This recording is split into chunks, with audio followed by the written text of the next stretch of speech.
大家好，这里是弗吉尼亚州斯汤顿一家很有趣的餐厅，叫做仓库烧烤店。1900年，因铁路脱轨事故，建筑被拆除。1989年，他们对车站进行了翻修。1990年，他们创办了这一家有趣的餐厅。因为历史和家庭用餐的氛围，很多人都喜欢来这家餐厅。今天我们的一位邻居邀请我们到这里来吃午餐。这是我们第一次来这家餐厅，食物非常的好，历史也很有趣，让我们都玩得开心。对不起，因为我们这两位邻居呢，他们手上都不拿手机的，彼此尊重才是好朋友。所以呢，室内共进午餐，全程我们不拍录像，也不拍照片。我们到了，看没有？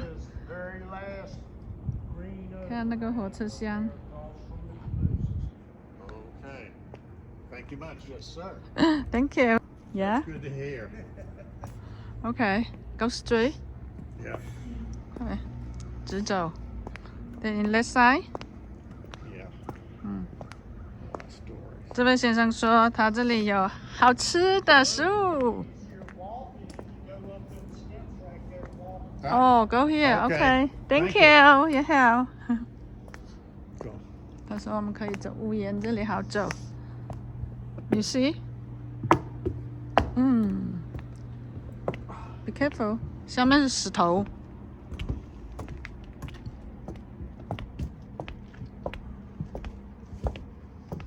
Be careful. Careful of what? You. 看那些老木板。So here's a train station now. Huh? Here's a train station now. I don't know. 都变成那个餐馆了，超市了。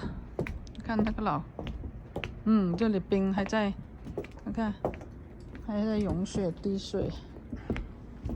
To the last door. 最后一个门口 last door， 看看 ，see the old train in here.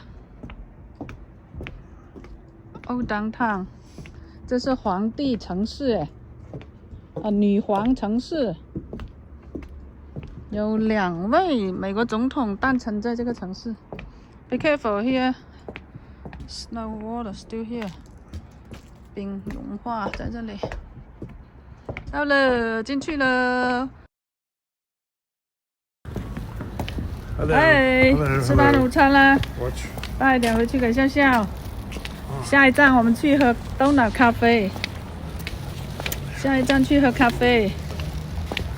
今天一日游都是吃，给你看看这边的 old building， 老建筑物，看没有？它的就是酒香不怕巷子深哦。哦哟，生意很好哦，一面吃人来多多的啊。因为2位小姐人家不喜欢做视频，也不能随便拍照，所以出来我才做视频啦。带回家给笑笑。